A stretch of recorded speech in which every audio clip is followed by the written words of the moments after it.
Guys আমরা সকাল সকালে বেরিয়ে পড়েছি পুরুলিয়ার উদ্দেশ্যে।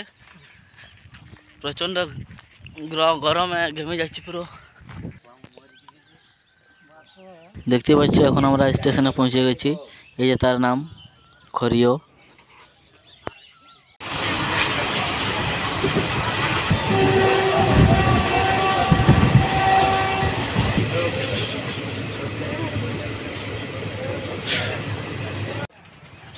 প্রায় 1.5 ঘন্টা পর আদ্রার বাস স্ট্যান্ডে একটা দোকানে দাঁড়িয়ে আছি, প্রচুর রোদ সেই জন্য।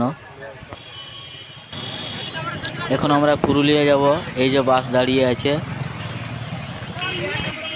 এই যে বাস স্ট্যান্ডটা, আমরা এখন আদ্রাতেই দাঁড়িয়ে আছি। বাস একটু লেটে ছাড়বে সেই জন্য বাইরে দাঁড়িয়ে আছি। আমরা বাসে চেপে গেছি। আর এখন যে বাস স্ট্যান্ডটা দেখতে পাচ্ছ, এটা হচ্ছে কাশীপুরের বাস স্ট্যান্ড।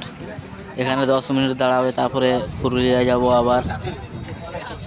এটা হচ্ছে বাস স্ট্যান্ড।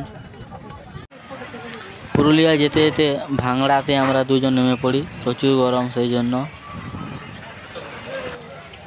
এখন আমরা ফাইনালি পুরুলিয়া বাস স্ট্যান্ডে পৌঁছে গেছি। দেখতে পাচ্ছ প্রচুর বাস, প্রচুর রোদ। পুরুলিয়া বাস স্ট্যান্ড গাইস, দেখতে পাচ্ছ কেমন গরম, প্রচণ্ড গরম। এখন পুরুলিয়া বাস স্ট্যান্ডে আছি আমরা। গাইস এখানে শেষ নয়, আরও 3.5 ঘন্টা এখন বাসে যেতে হবে। এই গরমে প্রচুর বিরক্ত লাগছিল, আর রোদের সাইডেই আমাদের সিট পড়ে গিয়েছিল। প্রায় 6টার সময় আমরা পৌঁছে গেছি। 6টায় বেরিয়ে 6টায় ঢুকলাম। Bye guys.